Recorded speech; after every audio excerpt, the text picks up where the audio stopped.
சரவண ஜோதியே நமோ நம. வாழ்க வையகம், வாழ்க வளமுடன். அனைத்து தமிழ் நெஞ்சங்களுக்கும் கனிவான வணக்கங்கள். நாம் இந்த பதிவில் பெயர்ச்சி அடையும் குரு பகவான் உங்கள் ராசிக்கு என்னென்ன சுப மற்றும் அசுப பலன்களை தரப்போகிறார், அதற்கான பரிகாரம் என்ன என்பதனை பற்றி விரிவாக காண்போம். உங்கள் வாழ்வில் வளமும் நலமும் செல்வ செழிப்பும் பெற எல்லாம் வல்ல இறைவனை உளமாற வேண்டி விரும்பி கேட்டுக்கொள்கிறேன். ஒருவரின் ஜாதகத்தில் எந்த கிரகம் உங்களுக்கு சாதக பலன் தருதோ இல்லையோ, ஆனால் குரு கிரகத்தின் நற்பலன்களை கொண்டவர்கள் சிறிது கஷ்டத்தை சந்தித்தாலும் வாழ்க்கையில் முன்னேறி விடுவார்கள். நவ கிரக குரு பகவான் மங்கள கிரகமாக விளங்கி வருகிறார். ஜோதிட சாஸ்திரத்தில் குரு பகவானுக்கு தேவர்களின் குரு என்ற அந்தஸ்தும் வழங்கப்பட்டுள்ளது.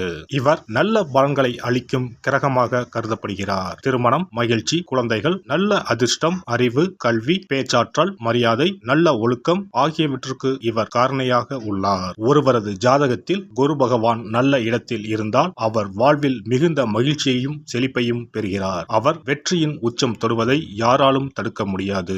குருவின் அருள் பெற்ற நபர்களுக்கு அறிவாற்றல் மேம்பட்டு சமூகத்தில் நல்ல கௌரவமும் பெற்றிருப்பார்கள். 12 ஆண்டுகளுக்கு பிறகு குரு பகவான் ரிஷப ராசியில் பிரவேசிக்க உள்ளார். ஜோதிடத்தில் முக்கிய கிரக பெயர்ச்சிகளில் ஒன்றாக கருதப்படுவது குரு பெயர்ச்சி.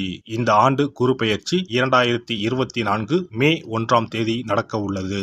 குருவின் அமைப்பும் குருவின் பார்வையும் எப்படிப்பட்ட பலனை அள்ளித்தரும் என்பதை தெரிந்து கொள்வோம். கால சக்கரத்தில் தனுசு, மீன ராசிகளுக்கு அதிபதியான குரு பகவான் தற்போது மேச ராசியில் சஞ்சாரம் செய்து வருகின்றார். இவர் 2024ஆம் ஆண்டு மே மாதம் 1ஆம் தேதி நண்பகல் 12:59 மேச ராசியில் உள்ள கிருத்திகை 1ஆம் பாதத்தில் இருந்து ரிஷப ராசியில் உள்ள கிருத்திகை 2ஆம் பாதத்திற்கு பெயர்ச்சியாக உள்ளார். குரு பெயர்ச்சி பெறும் ஸ்தானத்தை விட குருவின் 5, 7, 9ஆம் பார்வை பெறக்கூடிய ராசிகள் மிகவும் சிறப்பான பலன்களை பெற்றிடும் என்பது ஜோதிட விதி. 2024ஆம் ஆண்டில் நடக்கும் குரு பெயர்ச்சியின் தாக்கம் அனைத்து ராசிகளிலும் இருக்கும்.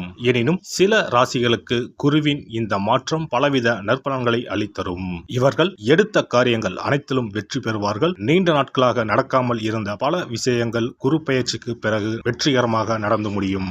இவர்களுக்கு அதிர்ஷ்டத்தின் ஆதரவு முழுமையாக இருக்கும். இந்த குரு பெயர்ச்சியானது ஒரு சில ராசிக்காரர்களின் வாழ்வை புரட்டி போட போகிறது. துரோகத்தால் பிரிந்த கணவன் மனைவி, சகோதர சகோதரி உறவு ஒன்று சேர போகிறது. நட்பு என்னும் நஞ்சால் உங்கள் உறவை பிரித்த துரோகியை இனம் கண்டு உண்மையான உறவு யார் என்பதனை அறிந்து கொள்வீர்கள். நஷ்டம் மட்டுமே பார்த்த வியாபாரிகள் திடீர் லாபத்தை அடைய உள்ளீர்கள். திடீர் லாட்டரி அடித்தது போல லாபம் இரட்டிப்பாகும். சனி பார்வையினால் ஏற்படும் காம சிந்தனைகள் இந்த குரு பெயர்ச்சியினால் சரியாகும். தகாத பெண் உறவை தவிர்த்து ஆன்மீக பயணத்தை தொடர்வீர்கள். சதி எதுவாக இருந்தாலும் அதை முறியடிப்பது சிவனின் விதியாகும். சிவனின் துணை இருந்தால் எதிரில் யமனே வந்தாலும் சமாளித்து வெற்றி அடையலாம். இனி உங்கள் ராசிக்கான பலன்கள் என்ன என்பதனையும் அதற்கான பரிகாரம் என்ன என்பதனையும் பார்ப்போம்.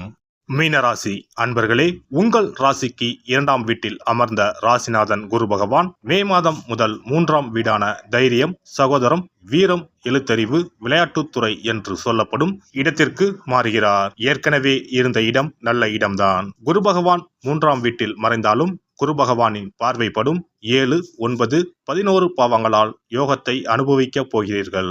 திருமணம் தாமதமாகி நிற்பவர்களுக்கு இனிதே திருமணம் நடக்கும். சிலருக்கு வெளிநாட்டு வேலை கிடைக்கும். வேலை விஷயத்தில் பிரச்சனை உள்ளவர்களுக்கு நல்ல தீர்வு கிடைக்கும். பாக்கியஸ்தானத்தை குரு பகவான் பார்க்க போவதால் ஆன்மீக பயணங்கள் செல்வீர்கள். ஆலய தரிசனம் மன அமைதியை கொடுக்கும். நீண்ட நாட்களாக ஆவலுடன் எதிர்பார்த்து கொண்டிருப்பவர்களுக்கு பதவி உயர்வுகள் தேடி வரும். புதிய முயற்சிகள் கைகூடும். லாபஸ்தானத்தை ராசி அதிபதி குரு பார்க்க போவதால் பொருளாதார நிலை திருப்தி தரும். பணம் கொடுக்கல் வாங்கலில் கவனமாக இருப்பது நல்லது. தன வரவு ஆதாயம் கிடைக்கும். தொழில் வளர்ச்சி, மாற்றம், முன்னேற்றத்தை தரும். நோய் நொடி தொந்தரவுகள் நீங்கும். ஆரோக்கியம் அதிகரிக்கும். குடும்பத்தில் அமைதி நிலவும். மகிழ்ச்சி பொங்கும். புனித யாத்திரை செல்வீர்கள். பெரியோர்கள் மூலம் காரிய அனுகூலம் உண்டாகும். பெரும் புள்ளிகளின் அறிமுகம் கிடைக்கும். தொழில் வியாபாரம் மூலம் லாபம் அதிகம் வரும். வாக்கு வன்மையால் தொழில் வியாபாரம் சிறப்பாக நடைபெறும். புதிய வாடிக்கையாளர்கள் கிடைப்பார்கள். பழைய பாக்கிகள் வசூலாகும். கடன் வசதி கிடைக்கும். உத்தியோகத்தில் இருப்பவர்களுக்கு புதிய பதவி கிடைக்கும். அந்தஸ்து உயரும். நிலுவையில் இருந்த பணம் வந்து சேரும். குடும்பத்தில் மகிழ்ச்சியான கொண்டாட்டங்கள் இருக்கும். குடும்ப சுகம் பூர்ணமாக கிடைக்கும். கணவன் மனைவிக்கு இடையே திருப்தியான நிலை காணப்படும். பிள்ளைகளால் பெருமை உண்டாகும். சுப காரியங்களில் குடும்பத்தினுடன் கலந்து கொள்வீர்கள். வாய்க்கு ருசியான இனிப்பு மற்றும் உணவு கிடைக்கும். பெண்கள் எடுத்த வேலையை வெற்றிகரமாக செய்து முடிப்பீர்கள். பெரியோர் மூலம் அனுகூலம் உண்டாகும். பணவரத்து திருப்தி தரும். அரசியல்வாதிகள் மக்களின் தேவைகளை அறிந்து பூர்த்தி செய்தால் மட்டுமே மக்களின் ஆதரவை பெறுவீர்கள். பேச்சில் சற்று நிதானத்தை கடைபிடிப்பது நல்லது. எடுக்கும் காரியங்கள் அனைத்திலும் தடைகள் நிலவும் என்பதாலும் எதையும் முழுமையாக முடிக்க முடியாத சூழ்நிலைகளும் உண்டாகும். கலைஞர்கள் கையில் இருக்கும் வாய்ப்புகளை நழுவ விடாமல் பார்த்துக் கொள்வது நல்லது. தொழிலில் போட்டி பொறாமைகள் அதிகரிக்கும். வரவேண்டிய சம்பள பாக்கிகள் கிடைக்காமல் இழுபறி நிலையில் இருக்கும். பொருளாதார நிலையிலும் தடைகள் உண்டாகும். தேவையற்ற இடமாற்றங்களால் உடல்நிலை பாதிப்படையும். சேமிப்பு குறையும். மாணவர்களுக்கு படிப்பில் முன்னேற்றம் காணப்படும். கல்வியில் வெற்றி பெற தேவையான உதவிகள் கிடைக்கும். உற்சாகமாக காணப்படுவீர்கள். பூரட்டாதி 4ஆம் பாதம். இந்த குரு பெயர்ச்சியால் ஊழியர்களுக்கு வரவேண்டியவை அனைத்தும் வந்து சேரும். கேட்ட இடத்திற்கு மாறுதல் கிடைக்கும். மகான்களின் சந்திப்பு ஏற்படும். தங்கள் பிள்ளைகளுக்கு வரன் தேடும் பெற்றோர்களுக்கு நல்ல சம்பந்தம் வந்து சேரும். நீங்கள் எடுக்கும் முடிவுகள் நல்ல வாய்ப்புகளை பெற்று தரும். உங்களை ஒதுக்கியவர்களே உங்களை தேடி வருவார்கள். உத்திரட்டாதி நட்சத்திரம். இந்த குரு பெயர்ச்சியால் தொழிலாளர்கள் ஓய்வில்லாமல் உழைக்க நேரும். அதற்கேற்றவாறு கூடுதல் வருமானமும் வரும். தொழில் அதிபர்கள் நினைத்தபடி உற்பத்தி கூடும். புதிய ஒப்பந்தங்கள் வரும். லாபம் பெருகும். வியாபாரிகள் நல்ல லாபத்தை பெறுவார்கள். பழைய பாக்கிகள் வசூலாகும். உடல்நிலையில் இருந்து வந்த சிரமங்கள் முற்றிலும் நீங்கும். ரேவதி நட்சத்திரம். இந்த குரு பெயர்ச்சியால் நீண்ட நாட்களாக தொல்லை கொடுத்து வந்த நோய் மருந்துக்கு கட்டுப்பட்டு விடும். அரசு பணியில் உள்ளவர்கள் உடன் பணிபுரிகின்றவர்களிடம் எச்சரிக்கையாக இருக்க வேண்டும். மேல் அதிகாரிகளின் கோபத்திற்கு ஆளாகாமல் பார்த்து கொள்ள வேண்டும். உடன் பிறந்த சகோதரர்கள் ஒன்று சேர்வார்கள். மனம் ஆகாதவர்களுக்கு நல்ல வரன்கள் வந்து சேரும். ருத்ர ஜபம் செய்வதும் குருவுக்கு வியாழக்கிழமையில் கொண்டக்கடலை நிவேதனம் செய்து வணங்குவதும் வருமானத்தை உயர்த்தும். மன அமைதி கிடைக்கும். குரு பெயர்ச்சி சிறப்பு பரிகாரம். ஜாதகத்தில் குரு நல்ல இடத்தில் இல்லாமல் இருந்தாலோ கோசார ரீதியாக கொடூரமானவராக இருந்தாலோ குரு தோஷம் நீங்க பரிகாரம் செய்ய வேண்டும். தீய பலன்கள் குறையவும் நல்ல பலன்கள் அளவுக்கு அதிகமாக நடைபெறவும் குரு பகவானுக்கு செய்யும் பரிகார முறைகள் உதவும். வியாழக்கிழமை தோறும் தட்சிணாமூர்த்தி வழிபாடு செய்வது சிறப்பான பலன்களை கொடுக்கும். வியாழன் அன்று குரு ஓரையில் நல்ல நேரத்தில் குருவிற்கு உரிய கோலத்தை வடகிழக்கு திசையில் கோலமிட்டு அதன் மேல் முல்லை மலர்கள் பரப்பி குரு எந்திரத்தை வைத்து அதற்கு முல்லை மலர் சூட்டி சந்தன பொட்டிட்டு பொன்னிற தட்டில் கொண்டை கடலை வைத்து தூப தீபம் காட்டி குரு காயத்ரி மந்திரத்தை 108 முறை மன ஒருமையுடன் கூறினால் குருவால் ஏற்பட்ட தீய பலன்கள் விலகும். நல்ல பலன்கள் மேலும் மேலும் அதிகரிக்கும். வியாழக்கிழமை அன்று வீட்டில் நெய் தீபம் ஏற்றி வழிபடுதல். குருவுக்கு உரிய வஸ்திரம் தானியம் கொண்டு வழிபடுதல் நல்லது. வியாழன் அன்று குரு பகவானுக்கு சிறப்பு அபிஷேகம் செய்து மஞ்சள் நிற ஆடை அணிவித்து புஷ்பராகம் வெண் முல்லை மலர்களால் அலங்கரித்து குருவுக்குரிய மூல மந்திரத்தினை ஓதி வணங்கி வர குரு கிரக தோஷம் நீங்கும். மஞ்சள் நிற ஆடையை உடுத்துவது, புஷ்பராக மணியை அணிவது, மஞ்சள் நிற ஆடை, கடலை, தானியம் ஆகியவற்றை தானம் செய்வது, வியாழக்கிழமைகளில் விரதங்களை மேற்கொள்வது ஆகியவற்றால் குருதோஷ பரிகாரங்களை செய்யலாம். உங்களால் முடிந்த அளவிற்கு ஏழை எளியோருக்கு தானம் தர்மம் செய்தால் வாழ்க்கையில் அமைதி கிடைக்கும். தினந்தோறும் அல்லது வாரத்தில் ஒரு முறையாவது பசுமாட்டிற்கு அகத்திக்கீரை, அருகம்புல், வாழைப்பழம் போன்றவற்றை உணவாக கொடுத்து வருவது ஜாதகத்தில் இருக்கின்ற குரு பகவானின் நிலையை மிக விரைவில் வலிமைப்படுத்தக்கூடிய ஒரு சிறப்பு பரிகாரமாக கூறப்படுகிறது.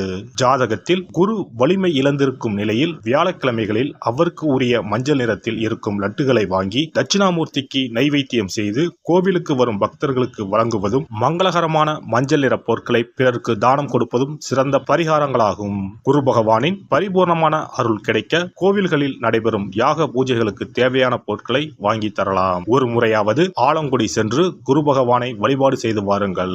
அல்லது தஞ்சாவூர் அருகே இருக்கக்கூடிய திட்டைக்கு சென்று ராஜகுருவாக இருக்கும் குரு பகவானை வணங்கினால் மலையளவு இருக்கக்கூடிய கஷ்டங்கள் கூட கடுகளவு குறையும். குலதெய்வ வழிபாடு நன்மை பயக்கும்.